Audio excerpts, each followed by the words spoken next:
Very warm welcome this show. मैं हूं कामरान शाहिद। अफगानिस्तान की सूरत हाल लम्हा ब लम्हा जो है वो तब्दील होती जा रही है, लेकिन वो तब्दीली जो है सिर्फ और सिर्फ तालिबान के रूल को कंसोलिडेट कर रही है और मज़ीद ताकतवर बना रही है। अभी हम देख रहे थे उनके तर्जमान ज़बीउल्लाह मुजाहिद जो है उनकी पहली प्रेस कॉन्फ्रेंस काबुल से, और उसमें वो बता रहे थे कि आज़ादी हमारा हक था और हमने हासिल कर लिया। और उन्होंने ये भी कहा है कि हमने आम माफ़ी का ऐलान किया है। इवन सरकारी अफसर जो है अफगानिस्तान के, उनके लिए भी आम माफ़ी का ऐलान कर दिया गया है। और हम ना इंटरनली किसी को दुश्मन बनाना चाहते हैं, ना एक्सटर्नली किसी के साथ दुश्मनी चाहते हैं। तो ये स्टार्ट अपेरेंटली तो बहुत ज़बरदस्त है। अगर देखा जाए जो 20 साल पहले तालिबान का फेस था या पोस्चरिंग थी या जो उनकी पॉलिसीज़ थी, उसके बिल्कुल बरक्स। बल्कि तालिबान के एक तर्जुमान जो थे उन्होंने आज अफगान चैनल को जब इंटरव्यू दिया, तो जो इंटरव्यू लेने वाली खातून थी, वो खातून इंटरव्यू लेने वाले जो थे वो खातून एंकर थी। तो ये भी एक बहुत बड़ी तब्दीली है। लेकिन सवाल सबसे बड़ा फिर यही है कि क्या ये सिर्फ अभी वक्ती तौर पे हो रहा है क्योंकि दुनिया से एक रिकग्निशन चाहिए तालिबान को अपने रजीम के लिए, या ये ही मुस्तकिल पॉलिसी होगी? और ख़ास तौर पे ख़वातीन के राइट्स का वहाँ पर क्या होगा, माइनॉरिटी के राइट्स का क्या होगा? आज तो जिम में भी और डजम कार चलाते हुए भी तालिबान को दिखाया गया। वो खेल कूद में भी शिरकत कर रहे थे। आज कुछ बैनुल-अक़वामी इदारों ने जो है, मीडिया के इदारों ने वो ये भी दिखाया कि जो अहले तशरीह हज़रात के जुलूस थे वो भी काबुल में जो है वो आज़ादाना फिर रहे थे। लेकिन क्या ये सब कुछ जो है ये वक्ती होगा, ये मुस्तकिल होगा? अफगानिस्तान का कॉन्स्टिट्यूशन, अफगानिस्तान की पॉलिसीज़ का डायरेक्ट इम्पैक्ट जो है वो पाकिस्तान पे पड़ेगा ही।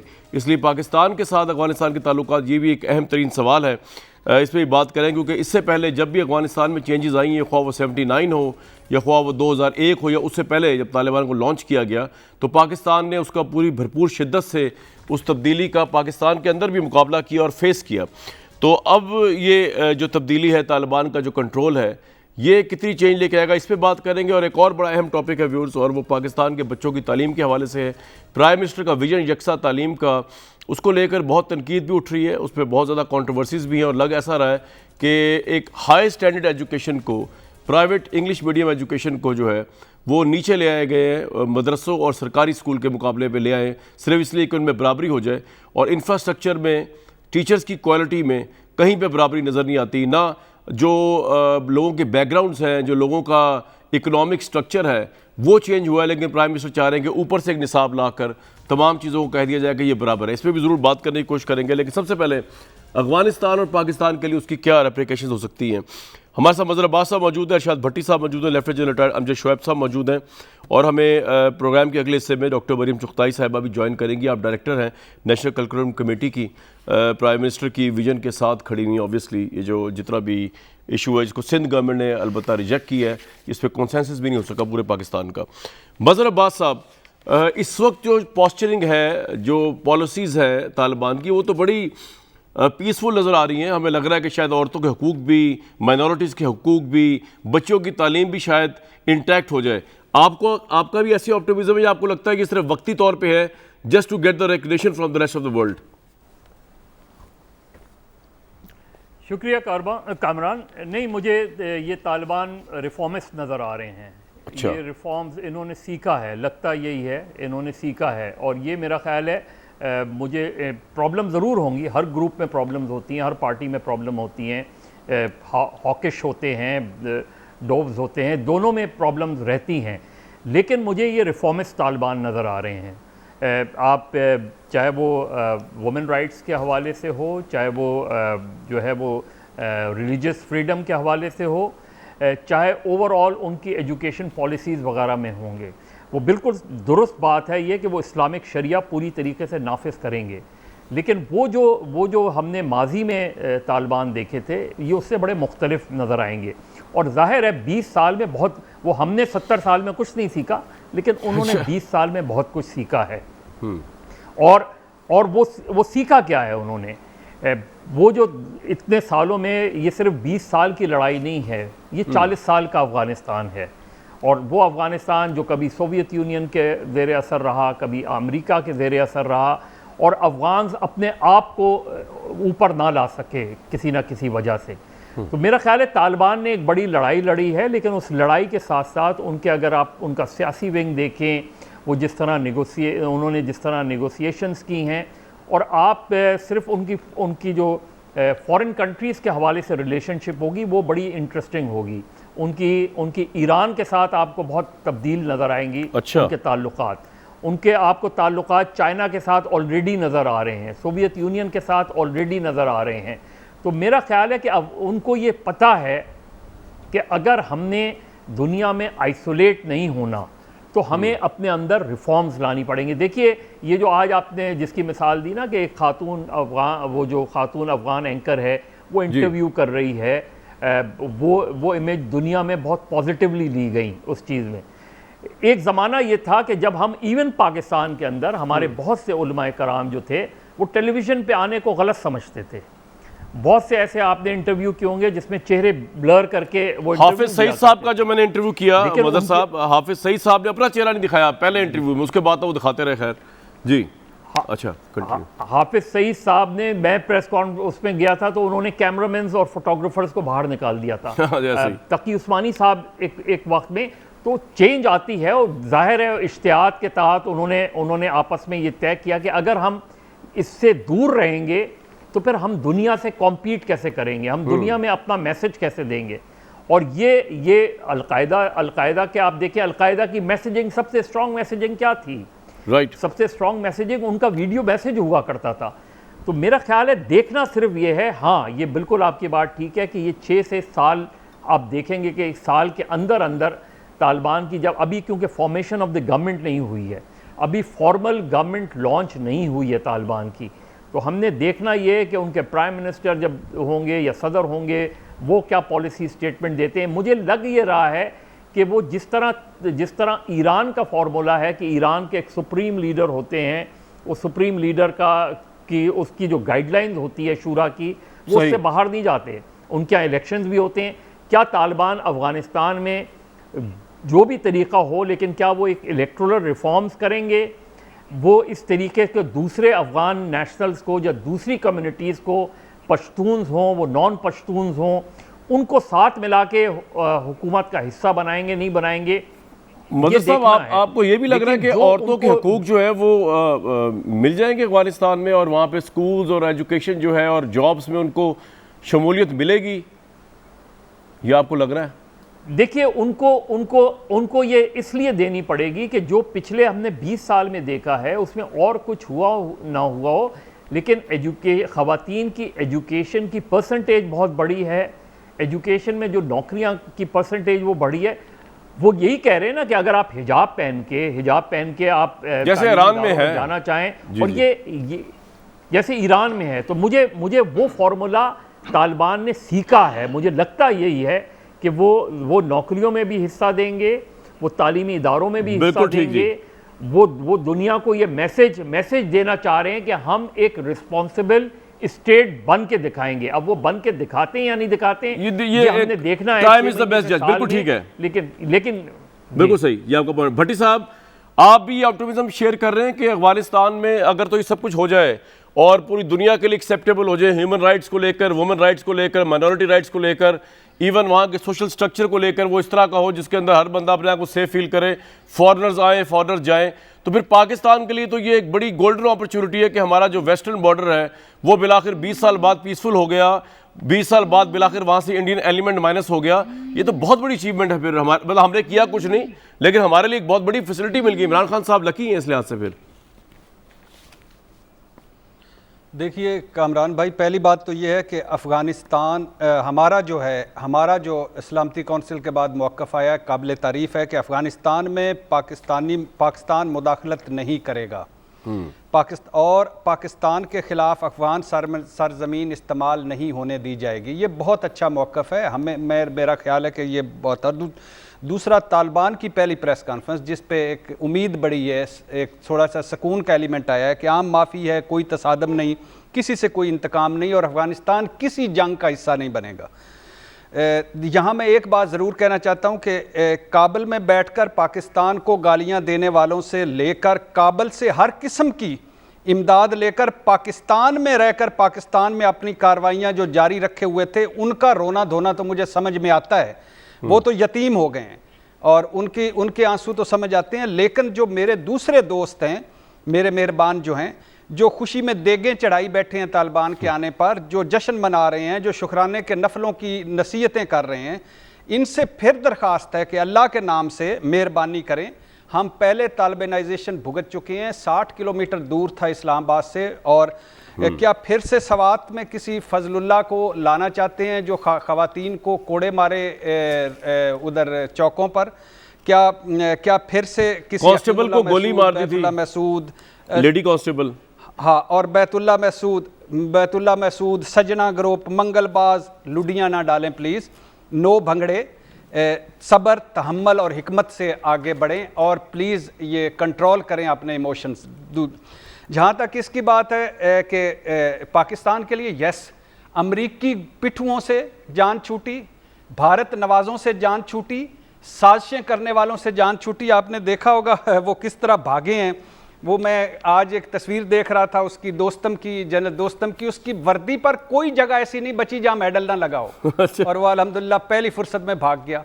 और जो ये अशरफ गनी है, जो दो टके की हमें बातें सुनाता था, 3 पीस पहनकर 4 गाड़ियां वो रूसी डॉलर्स की भर के, डॉलरों से भरी हेलीकॉप्टर। वैसे पता ही नहीं चला भट्टी साहब वो गया किधर है? पता तो चला है, हिंदुस्तान तो नहीं चला गया, किधर गया वो?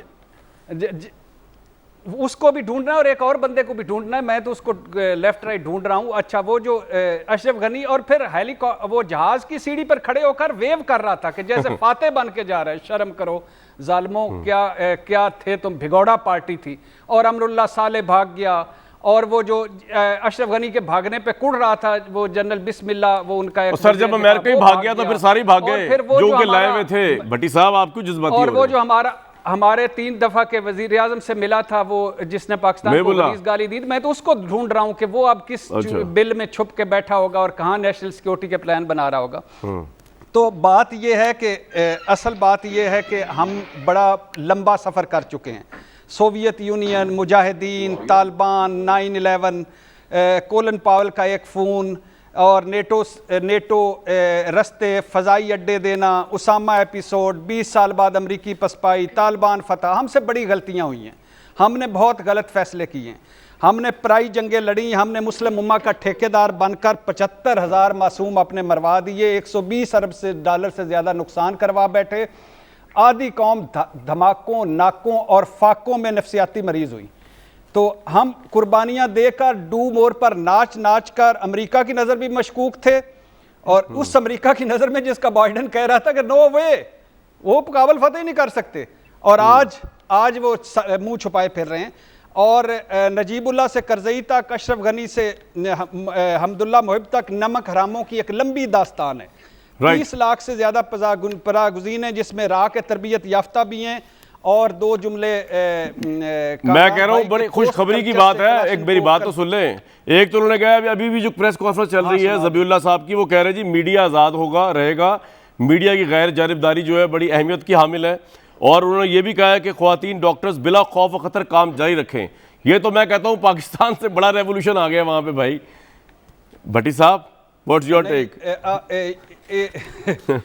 ज़बीउल्लाह का ये मीडिया वाला और जो है ना, ये हमें भी इससे कुछ सीखना चाहिए। हाँ जी, यही मैं आपसे कह रहा हूँ। तो पोस्ट कल्चर से क्लाशनकोव कल्चर, मनी लॉन्ड्रिंग से असला स्मगलिंग, अपना कल्चर तबाह करने के हमें क्या मिला? फजूल का। हाँ, एक और बात भी है भट्टी साहब, करप्शन भी नहीं होगी उधर करप्शन भी नहीं होगी। आप वो जो इमरान खान साहब नहीं कर सके 3 साल में, वो आप करके दिखाएंगे ये 30 दिनों में। तालिबान के रोल मॉडल बनने वाले हैं पाकिस्तान के लिए, फिक्र ना करें। हाँ जी, ज़बीउल्लाह ये ना कह दे कि हम एनआरओ किसी को ना दे दे, ये ना कह दे कि नहीं, वहां तो सवाल ही पैदा नहीं होता। वो तो सही इस वक्त मुजाहिद के एजेंडे पे हैं, तो उनके यूएसपी यही है। बहरहाल जी बता दें मैं जनरल साहब की तरफ जाना जी।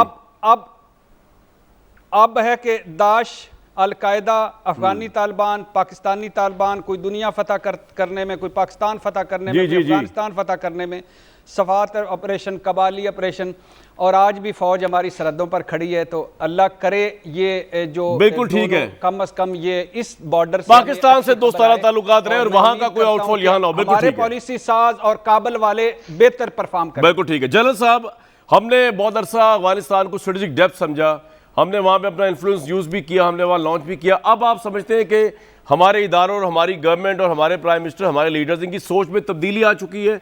अफगानिस्तान को हम आज नए अफगानिस्तान को और नए तालिबान को किस तरह डील करेंगे आपके ख्याल में? देखिए, ये मुझे 1 मिनट दे दीजिए। स्ट्रेटेजिक डेप्थ वाली बात मैं क्लियर कर दूं, क्योंकि इससे ऊपर बहुत ज्यादा इतराज और बहुत ज्यादा तनकीद हुई, तो पाकिस्तान ने कहा जी ठीक है, हम स्ट्रेटेजिक डेप्थ वाला किस्सा खत्म करते हैं। हालांकि इसमें कोई खराबी नहीं थी। ईरान ने हमें सारी जिंदगी स्ट्रेटेजिक डेप्थ दिए रखी और अफगानिस्तान को हमने दिए रखी। वो होता यही है कि जब कभी हमारे ऊपर भारत का हमला आया तो हमने अपने स्ट्रेटेजिक एसेट जो थे वो उठा के ईरान में भेज दिए, ईरान में रख दिए। ये डेप्थ। पाकिस्तान एक लीनियर मुल्क है जिसकी चौड़ाई ज्यादा नहीं है, जिसकी वजह से आपके जितने भी स्ट्रेटेजिक एसेट्स हैं वो दुश्मन की रीच में है। लिहाजा आप उसकी रीच से निकालने के लिए कोई दोस्त मुल्क पीछे हो तो आप उसमें रख देते हैं। कल अफगानिस्तान अगर उसके ऊपर हमला हुआ जब सोवियत यूनियन से, तो उनके लिए स्ट्रेटेजिक डेप्थ पाकिस्तान ने मुहैया। तो ये इसमें कोई गलत चीज नहीं थी, लेकिन क्योंकि इसको लाइलमी की बुनियाद पे लोगों ने इसको इस तरह उछाला, तो वो मैं समझता हूं कि ये सर पाकिस्तान अफगानिस्तान के ताल्लुकात क्या आप देख रहे हैं हम नए तालिबान रिजीम के साथ? पहले से बहुत बेहतर ताल्लुकात मेरा ख्याल है कि हमारे अच्छे ही होंगे, पहले भी हमारे बहुत अच्छे थे। और चूंकि अब बुनियाद उसकी मुख्तलिफ नौइयत की है, पहली चीज ये कि चूंकि ये गारंटी दी गई है या एक अंडरटेकिंग ली गई है कि अफगान सरजमीन पाकिस्तान के खिलाफ या किसी और मुल्क के खिलाफ इस्तेमाल नहीं होगी, तो अगर वो दहशतगर्दी नहीं होती तो पाकिस्तान तो बिल्कुल तालिबान के साथ है। फिर ये है कि हमारे अपने जो हम अपना CPEC वगैरह एक्सटेंड करना चाहते हैं सेंट्रल एशिया को, तो इकोनॉमिक रिलेशनशिप पहले एक वन वे थी कि अफगानिस्तान हमारी सड़कें और इधर यूज करता था, हमारी बंदरगाहें। फिर हमें भी मौका मिलेगा कि हम इधर जाएं, तो आपके एक दो तरफा इकोनॉमिक रिलेशनशिप बन जाती है, जिससे कि इकोनॉमिक डेवलपमेंट वगैरह के चांसेस बेहतर होंगे। तो जब इकोनॉमिक इंटरडिपेंडेंस जब हो जाती है मुल्कों की, तो फिर आपके ताल्लुकात तो अच्छे होने हैं, एक दूसरे के मुल्क में आप इन्वेस्टमेंट ले जा सकते हैं। तो इसलिए मैं तो उस लिहाज से तो मैं समझता हूं कि बड़े अच्छे ताल्लुकात होंगे। लेकिन इसमें यही है कि पाकिस्तान ने इंटरनेशनल स्टैंडर्ड्स को देखना होगा। हो सकता है कि रिकग्निशन के बगैर भी हमारे ताल्लुकात बड़े अच्छे चले, लेकिन फॉर्मल रिकग्निशन जो है वो हमें इंटरनेशनल कम्युनिटी को साथ देख के करनी पड़ेगी। बिल्कुल ठीक है। मसला जो है, जो मसला जहां पे मुझे जो नजर आता है वो ये है कि जो आज जैसे अभी मदर भाई बात कर रहे थे कि तालिबान ने बड़ा अच्छा इंप्रेशन दिया है खवातीन के मामले में और चीजों के मामले में, देखना ये है कि तालिबान की हायरार्की ये फैसले कर रही है, क्या तालिबान की लो रैंक्स में सबको अंडरस्टैंडिंग यही है? क्योंकि ये प्रिमिटिव लोग थे और जो इनकी सोच थी उस जमाने की, वो सोच क्या नीचे तक बदली हुई है? अगर इनके अपने रैंक्स में इस चीज के ऊपर किसी स्टेज पे इख्तलाफात आ जाते हैं तो अफगानिस्तान में फिर हालात खराब होंगे, बड़ी मुश्किल पेश आएगी। राइट। लिहाजा ये वक्त आने पे हमें पता चलेगा कि जो आज तब्दीली लाई जा रही है वो वाकई परमानेंट। लेकिन एक बात और है वह जनरल साहब, मैं जा तो ब्रेक पर रहा हूँ, लेकिन वो अगले टॉपिक का भी बता दूं मैं आपको कि जिसमें आपका भी मैं इनपुट लूंगा कि एक तो मैं अभी प्रेस कॉन्फ्रेंस में व्यूअर्स आपको बता दूं कि ज़बीउल्लाह मुजाहिद साहब जो उन्होंने ये कहा है ख़वातीन को काम करने और तालीम हासिल करने की आज़ादी होगी, ख़वातीन इस्लामिक दार में रहते हुए मुतहरिक किरदार अदा करें, शरई कवानीन के तहत ख़वातीन के तमाम हकूक़ उनको दिए जाएंगे और अमेरिका के लिए काम करने वालों को भी आम माफ़ी दे दी गई। तो बड़ा प्रोग्रेसिव फेस जो है वो आया है जो हम देख रहे हैं। मज़हर अब्बास साहब, ये बड़ा प्रोग्रेसिव चेहरा नज़र आ रहा है जिस आपने शुरू में कहा था, और मज़हब और सकाफत पे तो अमल करेंगे वो, लेकिन वो कह रहे हैं बाकी सब आज़ादी होगी जो कि 20 साल पहले शायद नहीं थी। तो बड़ा अच्छा स्टार्ट है कामरान, यही अच्छा स्टार्ट है, मैं बिल्कुल ये कहूँगा। और मुझे फिर वही लग रहा है कि ये क्लोज टू ईरानियन रिफॉर्म्स, जो ईरानियन रेवोल्यूशन के बाद उन्होंने एक रिफॉर्म्स आए और हमने देखा फिर रिफॉर्मिस्ट आए। मुझे यही लग रहा है कि उन्होंने उन चीज़ों से, और दुनिया में जैसे टर्की है, सऊदी अरब में भी चीज़ें तब्दील हो रही हैं, इन चीज़ों से तालिबान ने सीखा है। तालिबान की जो पॉलिटिकल माइंड वो है, लेकिन वो जनरल साहब बिल्कुल ठीक बात कह रहे हैं कि देखना ये है कि वो लो रैंक के लेवल तक ये बात किस तरह जाती है। लेकिन ये एक 6 महीने से साल जो है ये तालिबान के लिए रिफॉर्म्स का साल होगा, और अगर वो अच्छी रिफॉर्म्स करते हैं जो इस्लामिक शरिया के मुताबिक भी हो, दुनिया में कॉम्पीट करने के मुताबिक भी हो, जिस तरह ईरान या सऊदी अरब में हमें नज़र आ रहा है, टर्की में नज़र आ रहा है, मेरा ख्याल है उस मॉडल को अगर उन्होंने अफ़गानिस्तान में अपनाया तो अभी बहुत से लेकिन मदर साहब मुझे ये समझ नहीं आ रही कि क्या मीडिया वाकईतन आज़ाद होगा वहाँ पे? और मीडिया तो ईरान में भी आज़ाद नहीं है, मीडिया तो सऊदी अरब में भी आज़ाद नहीं है, वो कहते सब है आज़ाद है। हाँ, नहीं, बिल्कुल ठीक कह रहे हैं आप। पूरी दुनिया में जितना वाइब्रेंट मीडिया हमें यहाँ नज़र आता है वो दुनिया में और जगहों पे, इस्लामिक कंट्रीज़ में और जगहों पे, लेकिन उनका व्यू यही होगा कि असल चीज़ ये कि क्या वो अफगान टीवी पे क्रिटिकल व्यूज़ आएंगे, क्या ये देखना है यही मैं आपसे कह रहा हूं। अफगान गवर्नमेंट कोई गलत काम कर रही है, ये हो रही है, तो ये हमें अभी देखना पड़ेगा। अभी अगर वो क्लेम कर रहे हैं तो हमें उसे वेलकम करना चाहिए। अगर वो ये अश्योर कर रहे हैं कि ये सारी चीज़ें करेंगे वो, तो हमें कम से कम साल भर इस चीज़ को ऑब्ज़र्व करना चाहिए। हमें अभी वो शुकूक व शुबहात नहीं अभी वो हैं। असल चीज़ ये होगी कि अफ़गानिस्तान, देखिए अफ़गानिस्तान मल्टी एथनिक सोसाइटी है। सही। अफ़गानिस्तान में देखना ये है कि वो दूसरी कम्युनिटीज़ को अपने साथ किस तरीके से मिलाते हैं, तो एक बड़ा इम्तिहान है, हमें उन्हें बेनिफिट ऑफ डाउट देना चाहिए। बड़ा इम्तिहान, ये बड़ी आपने अहम बात की। भट्टी साहब, इससे पहले मैं ब्रेक लूँ, जरा ये बता दीजिए ख़वातीन का मसला क्या होता है इस्लामिक कंट्रीज़ के अंदर? क्यों सिक्योरिटी आई थी हुकूमतों में?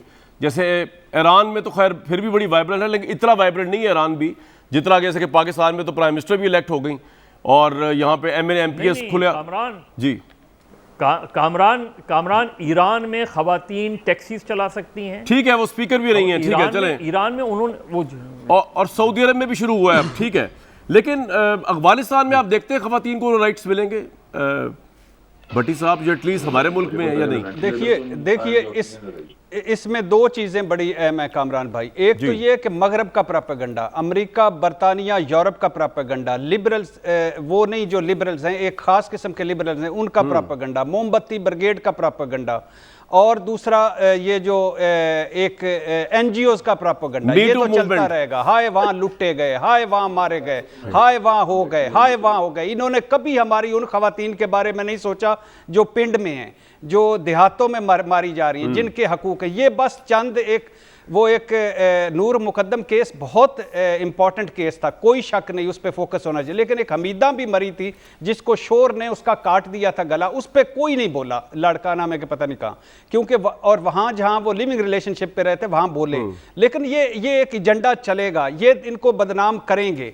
मगर खवातीन जो हैं, अब सऊदी अरब बदल रहा है, सऊदी अरब अच्छा बदल रहा है, बुरा बदल रहा है, वो ठीक कर रहा है, बुरा कर रहा है, ये अलग बात है। अरब ममालिक बदल रहे हैं खवातीन के हवाले से। जब इन किबला काबा हमारा जो है मुसलमानों का, सऊदी अरब बदलेगा तो तालिबान किस तरह कट के रह सकते हैं? और ये करेंगे बेहतर वो वाले नहीं होंगे 20 साल पहले वाले के, वो नहीं अनिल मुनकर से वो लेकर डंडे सर, ये आपका पॉइंट आ गया। खवातीन को मारने again time is the best जज, लेकिन अभी तो बड़ा जबरदस्त लग रहा है।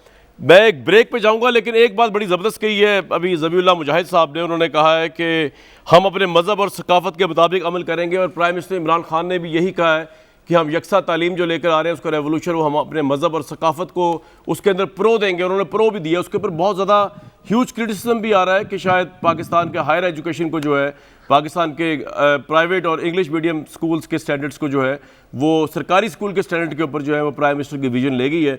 इसके ऊपर अहम तरीन गुफ्तगू इस प्रोग्राम में एक वक्फे के बाद। लेकिन एक और बड़ी इंटरेस्टिंग चीज़ जो है, इमरान खान साहब ने इंग्लिश ज़बान के ऊपर बहुत तनकीद की, तो मुझे सर सैयद अहमद खान याद आ गए। उन्होंने क्या कहा था जब मुसलमानों को तलकीन की थी कि उर्दू छोड़कर अंग्रेज़ी को अडॉप्ट करें उस ज़माने के हालात के हिसाब से, ये भी आपको बताऊँगा इस प्रोग्राम में एक ब्रेक के बाद।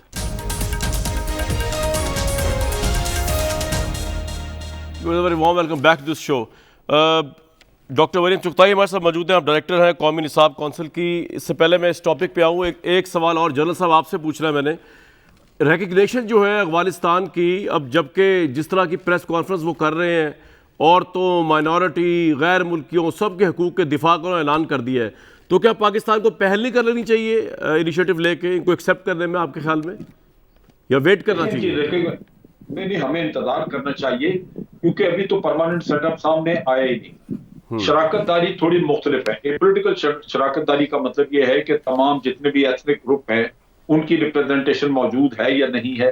जिस किस्म की ये शरीयत लाना चाहते हैं, क्या वो इसी शक्ल में बाकी ग्रुप को वो मंजूर है या नहीं है। ये चीजें आइन की शक्ल में जो बाद में आएंगी, बनाई जाएंगी, उस पर पहले एक इत्तफाक राय होने की जरूरत है। अगर आज ये मिलके बैठ के बातचीत करें और कल इत्तफाक राय न हो, और सही। आप रिकग्निशन इनको दे चुके हो तो आप एक फसाद का हिस्सा बन लेकिन जाएं। जनरल साहब एक बात क्योंकि बताएं ना, ये तो आपको पाकिस्तान की लड़ना क्या सिचुएशन है इस वक्त, कितना क्या इन्फ्लुएंस है मौजूदा तालिबान के ऊपर? लग तो ऐसे रहा है कि पाकिस्तान जो है, अमेरिका पाकिस्तान से बात नहीं कर रहा, तालिबान भी हमसे बात नहीं कर रहा, हमारा कोई इन्फ्लुएंस रहेगा या बिल्कुल नहीं है अब? नहीं, हमारा इन्फ्लुएंस बहुत लिमिटेड है। एक हद अच्छा। तक वो बात मानते रहे, वो समझते हैं कि ठीक है पाकिस्तान एक तरह से उनका घर है, कि यहाँ उनकी फैमिलीज वगैरह कई लोगों की मौजूद हैं। ठीक। लेकिन ये कहना कि हम उनको डिक्टेट कर सकते हैं कि ऐसे नहीं ऐसे करें, उन्होंने जो 20 साल जंग लड़ी है वो पाकिस्तान के लिए तो नहीं लड़ी कि हमारे मफादात उन्होंने देखने थे, वो उन्होंने अपने मफादात और अपने इंटरेस्ट के लिए लड़ी है, लिहाजा वो उसके मुताबिक चलेंगे। और जहां कहीं हम उनको कहते हैं कुछ, वो समझते हैं कि अगर वो उसका उसका कुछ और जनरल clash साहब है उनकी आपको लगता है कि thinking के कोई साथ। अब ऐसी कोई टीटीपी पाकिस्तान नहीं होगी जो अफगानिस्तान से ऑपरेट कर रही होगी? उसमें यह है कि इन्होंने ऑलरेडी उनको कहा है कि आप या तो मुज़ाकरात करके अपनी हुकूमत के साथ मामला तय करें, जी। आप यहां रहना चाहते हैं तो यहां रहें, लेकिन फिर यहां से आप कार्रवाई नहीं कर सकेंगे। अगर आप पाकिस्तान वापस जाना चाहते हैं, मुज़ाकरात करना चाहते हैं, कर लें, कोई मामला तय कर लें, आप बिल्कुल वो आपकी मर्जी है। लेकिन अगर आप यहां रहेंगे तो फिर आपको हम ये कार्रवाइयां नहीं करने देंगे। तो ये वो चीज है जो कि उन्होंने बाद में इम्प्लीमेंट भी करनी है। और आपको ये भी लगता है कि क्योंकि ये जितने जो- महाजरीन हम 20, 25, 30 साल से यहाँ पे रखे हुए हैं, उनकी कोई वापसी का चांस है, या वो डिप्लोमेसी हम नहीं अभी तक इनिशिएट कर सकेंगे? वो नहीं वापस हो सकेंगे फौरी तौर पे। अच्छा। उसके लिए 2-3 इश्यूज हैं। एक तो ये कि यहाँ से अभी जो महाजरीन जिनको हम कहते हैं जाए, वो हैं जो कि अपनी मर्जी लेकिन से इस पुश्तैनी मर्तबा से हमें कोई महाजर नहीं लेना चाहिए, ये रिस्क नहीं लेना। नहीं, वो भी नहीं, अब तो महाजर है ही कोई नहीं। वो आ ही नहीं रहे ना, ये तो नई कहानी अब है। तो हालात वो कह रहे हैं बड़े अच्छे हो गए। सरहदें महफूज करें। ठीक है, चलें। अब मुझे जरा एक और टॉपिक जल्द से आप लोगों से गुफ्तगू कर रही हैं। मैं पहले तो प्राइम मिनिस्टर इमरान खान साहब का बयान सुनवाना चाह रहा हूं, जो उन्होंने अंग्रेजी ज़बान और तालीम के ऊपर दिया। बहुत से लोगों का कंसर्न था, तो हमने कहा इसको ज़रूर आज के प्रोग्राम में डिस्कस किया जाए। प्राइम मिनिस्टर ये समझते हैं कि अंग्रेजी ज़बान से हम अपना कल्चर हमारा तबाह हो रहा है सीखने से, और हम शायद ज़हनी तौर पर ग़ुलाम बन रहे हैं मगरबी कल्चर के। उन्होंने क्या कहा, और उसके फिर बाद पूरा निसाब जो सिंध ने रिजेक्ट किया है, और प्राइवेट स्कूल्स के जो बच्चे हैं और उनके जो पेरेंट्स हैं उन्होंने भी उसको रिजेक्ट किया है और वेलमली। इस पर बात करेंगे, पहले प्राइम मिनिस्टर की बात सुन लें। आज ये हालात हुए कि इंग्लिश मीडियम स्कूल बढ़ गए, और वो जो क्लास जो हमने अपनी सोसाइटी में जो डिविजन्स थी, तकसीम थी, वो भी बढ़ गई। अपने मुल्क में तकसीम कर दें, एक तरफ इंग्लिश मीडियम एजुकेशन, तकरीबन 8 लाख बच्चे इंग्लिश मीडियम स्कूलों में जाते हैं, दूसरी तरफ उर्दू मीडियम 3.25 करोड़ बच्चे एक करिकुलम लेके आएंगे, ताकि एक कौम बनेगी, एक सोच बनेगी कौम की। मुझे ये हमेशा पता था कि मुश्किल है, क्योंकि जो एलीट तबका है वो जब एक सिस्टम से फायदा उठा रहा है तो उसको चेंज नहीं होने देता फिर, और ये सबसे बड़ा नुकसान है। क्योंकि जब आप किसी का कल्चर ले लेते हैं तो वो क्या आप करते हैं, आप बेसिकली ये कह रहे हैं कि वो कल्चर हमारे से ज्यादा ऊंचा है। आप एक मुख्तलिफ कल्चर के गुलाम बन जाते हैं। जब आप ज़हनी गुलाम बनते हैं तो ये याद रखें, असल गुलामी से ज्यादा मज़हर अब्बास साहब, आपको क्या एतराज़ है? प्राइम मिनिस्टर ये कह रहे हैं कि हम कल्चर के गुलाम बन जाते हैं जब अंग्रेज़ी ज़बान बोलते हैं। हम समझते हैं अंग्रेज़ी ज़बान सीखते सीखते जो है उनका कल्चर के गुलाम बन जाते हैं। वो तोड़ने के लिए, स्टेटस सिस्टम ख़त्म करने के लिए सरकारी स्कूल और प्राइवेट को बराबर कर दिया है, मदरसों को बराबर कर दिया है। तो आपको इस पर क्या एतराज़ है? नहीं, मुझे बिल्कुल एतराज़ नहीं है, वो ज़रूर करें, लेकिन क्या इमरान खान ज़हनी ग़ुलाम बने? क्या कायदे आज़म ज़हनी ग़ुलाम बने? क्या सर सैयद अहमद ख़ान ज़हनी ग़ुलाम बने? क्या जितने भी आपके फाउंडिंग फादर्स थे वो ज़हनी ग़ुलाम बने? क्या आपके जितने एजुकेशनिस्ट हैं, टॉप एजुकेशनिस्ट हैं, क्या वो ज़हनी ग़ुलाम बने? ज़हनी ग़ुलामी इस तरह नहीं होती।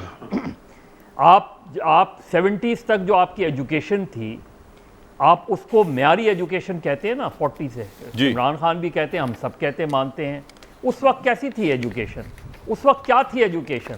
उस वक्त क्या पढ़ाया जाता था? मैं ख़ुद एक एजुकेशनिस्ट का बेटा हूँ, मुझे पता है कि मेरे वालिद ने किस तरीके से कॉलेज और स्कूल्स और उनका कॉन्सेप्ट क्या था। उन्होंने, वो पाकिस्तान आए तो वो उन्होंने टीचिंग का शोबा इख्तियार किया। क्यों किया? जब मैंने उनसे पूछा, उन्होंने कहा इसलिए कि आप अच्छी तालीम देंगे तो आप जनरेशन को बनाएंगे। देखिए, आपने अभी इमरान खान ने फिगर दी कि जी 8 लाख जो है वो अंग्रेज़ी पढ़ते हैं, मीडियम है, और कोई 3.25 करोड़ लोग जो है वो उर्दू पढ़ते हैं। तो उन 3.25 करोड़ को आप कैसे लिफ्ट करेंगे, ऊपर कैसे लाएंगे? मसला ये है, जो बुनियादी जो है, उस ज़माने में भी मैंने पूछा, उस ज़माने के कुछ लोग जो मेरे फादर के तालिब इल्म भी रहे हैं और इस हुकूमत का हिस्सा भी रहे हैं जी जी कि आपने उस ज़माने में क्या किस तरीके से, तो उनका कहना था उस ज़माने में यकसा निसाब नहीं हुआ करता था। उस ज़माने के जो बोर्ड ऑफ एजुकेशन हैं वो निसाब तैयार किया करते थे, वो गाइडलाइन दिया करते थे। तो प्रॉब्लम यकसा निसाब बिल्कुल करें, कोई उसमें हर्ज नहीं होता, लेकिन ये कॉन्सेप्ट ना डेवलप करें कि जी बच्चों को अंग्रेज़ी नहीं पढ़ानी। क्यों नहीं पढ़ानी बच्चों को अंग्रेज़ी? आप उनको उनकी मदर टंग में भी जो प्राइमरी एजुकेशन है वो उनकी मादरी ज़बान में सिखाएं, लेकिन अंग्रेज़ी से दूर ना करें। दुनिया से कॉम्पीट कैसे करेंगे आप? आप उर्दू को भी डेवलप करें, आप जो रीजनल लैंग्वेज हैं उन्हें भी डेवलप करें, लेकिन अंग्रेज़ी उन 3.25 करोड़ लोगों को, बच्चों को अंग्रेज़ी ज़रूर पढ़ाएं ताकि वो दुनिया में कॉम्पीट कर सकें। आपको एहसास कमतरी कब होता है?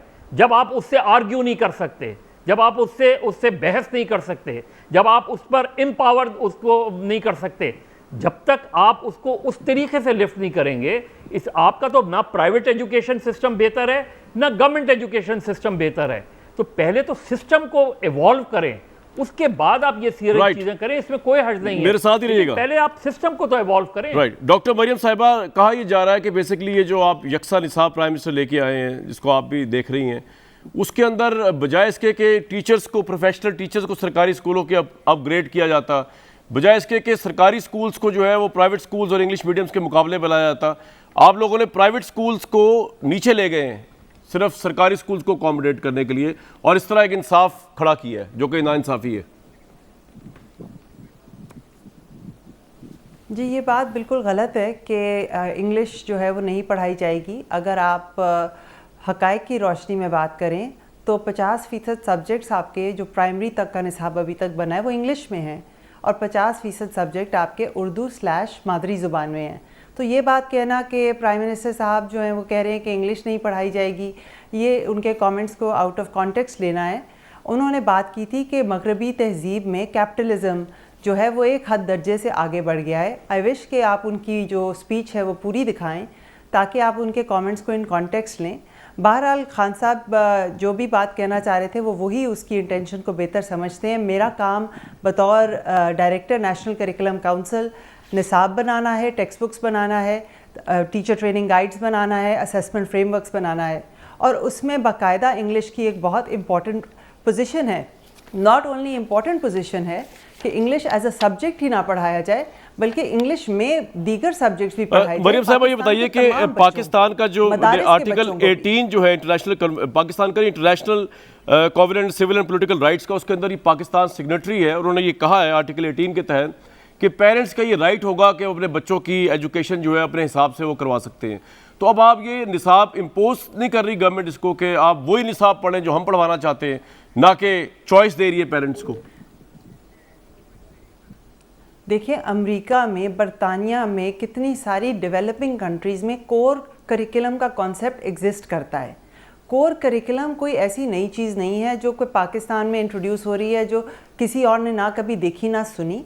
कोर करिकुलम का मकसद होता है कि आप रिक्वायर करते हैं कि पाकिस्तान के हर बच्चा जो है अंग्रेज़ी भी सीखेगा, रियाजी भी सीखेगा, इस्लामियात, उर्दू, जो भी आप उसमें करते हैं मिनिमम स्टैंडर्ड देते हैं। तो इसके ऊपर अगर कोई कह रहा है कि जी हम नहीं पढ़ाना चाहते, एलीट स्कूल्स तो इस स्टैंडर्ड से ऑलरेडी बहुत आगे हैं। वो आगे म्यूज़िक, फ्रेंच, जो मर्जी भी पढ़ाना चाहें बेशक पढ़ाएं।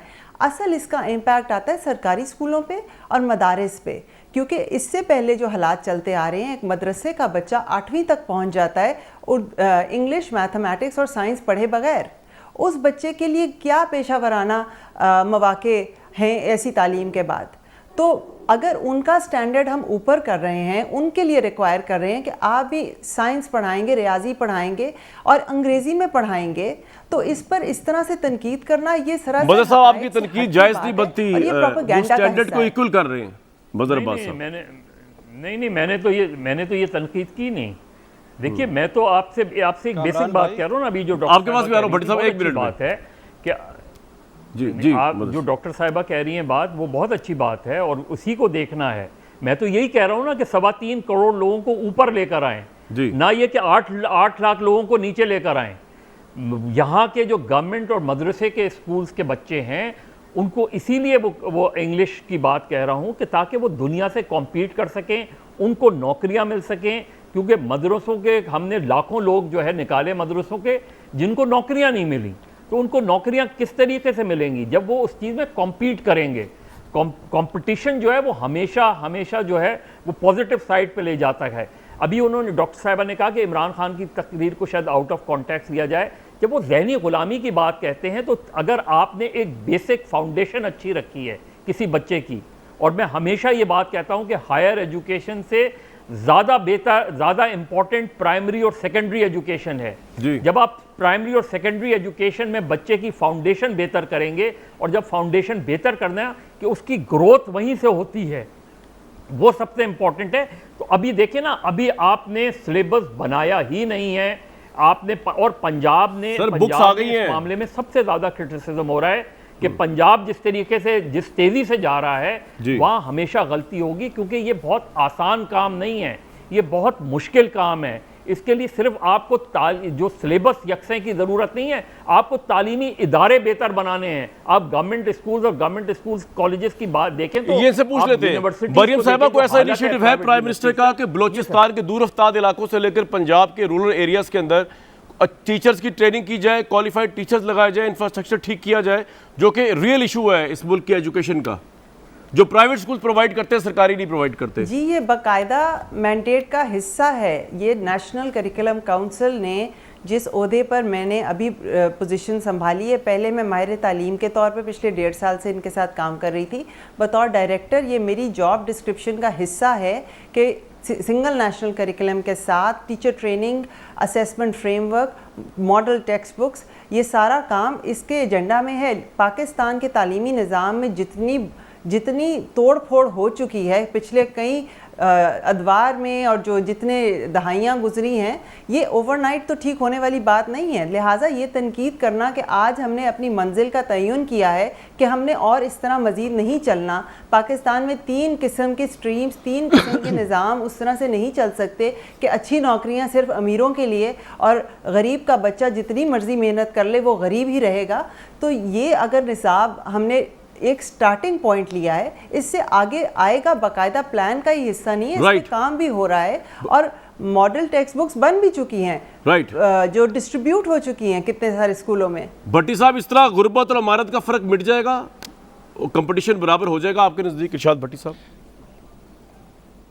देखिए, पहली बात तो एक जुमला के वो ज़बीउल्लाह मुजाहिद साहब आपकी नज़र से नहीं गुजरा, वो कह चुके हैं कि बहुत कम वक्त में तब्दीली का वादा करते हैं। ये तो हमारी सारा उठा के ले गए इमरान खान साहब का ही सारा कुछ। हाँ जी, और वो कर भी देंगे जहाँ तक भी यकीन है। दूसरी बात, हाँ जी, और दूसरी बात ये है कि हुकूमत से गुजारिश है कि वज़ीर आज़म, वज़ीर ख़ारजा और वज़ीर इत्तलात के अलावा ये अफ़गान इशू पे बाकी वज़रा को रोक दें, ज़रा वो ना हैंडल करें तो ज़्यादा अच्छा है। तीसरी बात, हसन निसार साहब ने मरियम चुगताई साहिबा के बारे में बड़ी तारीफ़ें की हैं कि ये इसी में PhD करके आई हैं, बाहर से आई हैं और ये कुछ करना चाहती हैं। मैं इनके लिए बहुत अच्छी नेक ख्वाहिशात का इज़हार करता हूँ, और मेरी ज़िंदगी की सबसे बड़ी ख्वाहिश है कि अल्लाह करे, ये जो आप सारी चीज़ें बता रहे हैं ना, अच्छे स्कूल्स, अच्छा निसाब, मज़हर भाई बता रहे हैं, ठीक कह रहे हैं, ये अच्छी तालीम, बेहतर किताबें, ये सारी हैं कि इन जैसे घर बनता है तो ड्राइंग रूम इतना होना चाहिए, बेडरूम इतना होना चाहिए, फलाना इतना होना चाहिए,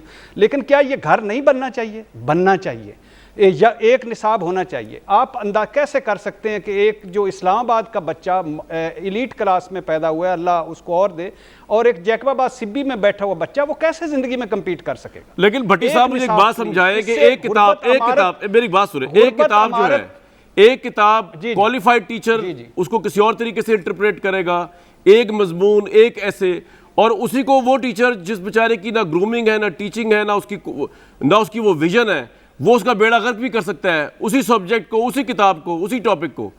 तो टीचर्स पे प्राइम मिनिस्टर का होना चाहिए था, इंफ्रास्ट्रक्चर पे होना चाहिए था ज़्यादा। ठीक कह रहे हैं, प्राइवेट स्कूल आगे क्यों निकले? उनके पास इंफ्रास्ट्रक्चर है सुपीरियर, टीचर्स हैं सुपीरियर।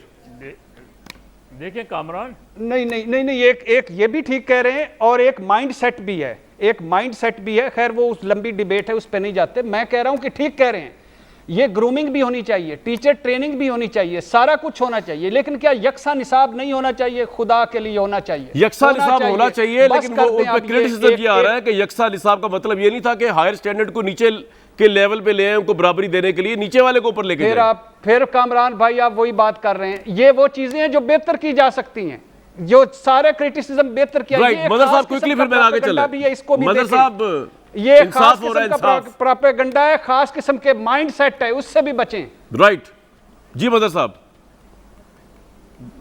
देखिए कामरान, तालीम पे बहुत ज़्यादा तजुर्बात नहीं करने चाहिए तालीमी निज़ाम पे। आप पहले एक चीज़ को स्टडी कर लें, ज़रूर स्टडी किया होगा, मैं I am not challenging anyone, लेकिन इस चीज़ को देख लें कि आपने किस तरीके से आगे बढ़ना है। आप निसाब बनाने वाले कौन हैं, निसाब पढ़ाने वाले कौन हैं और निसाब पढ़ने वाले कौन लोग हैं।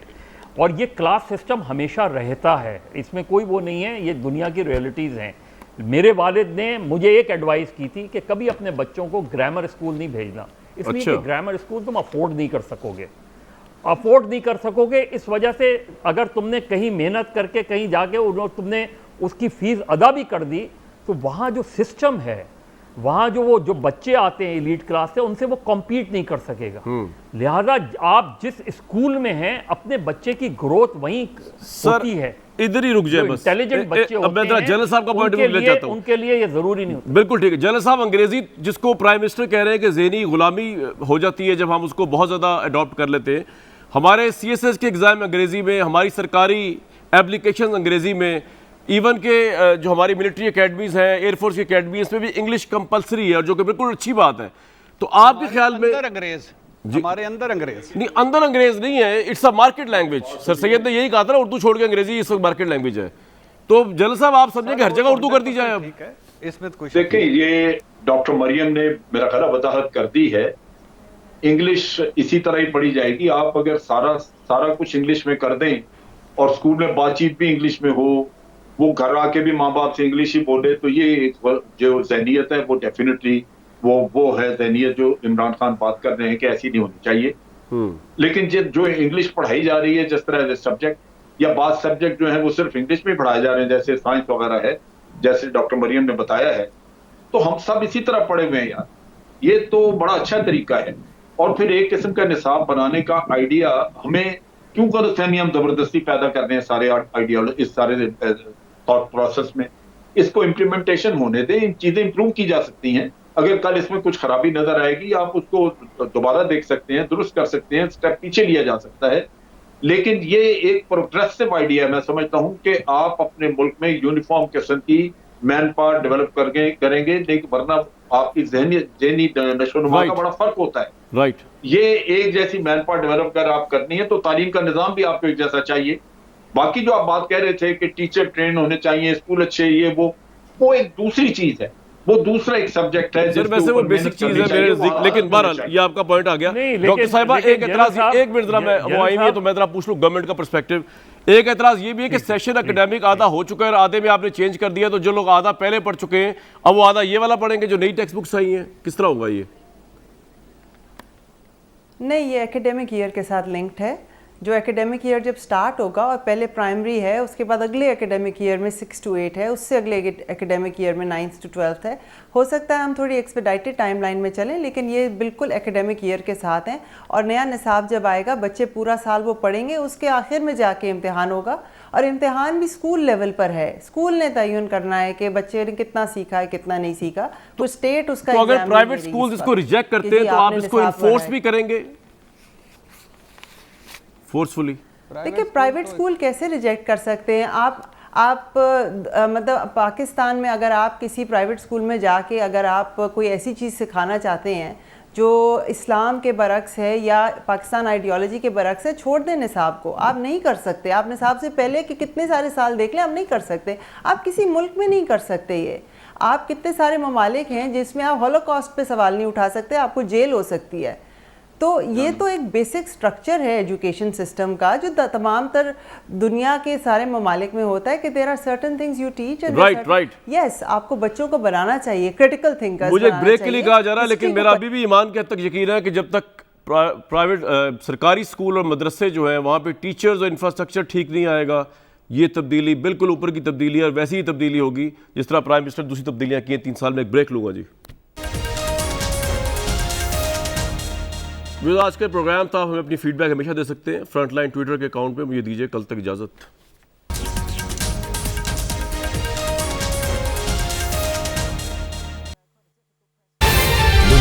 खबर की दुनिया।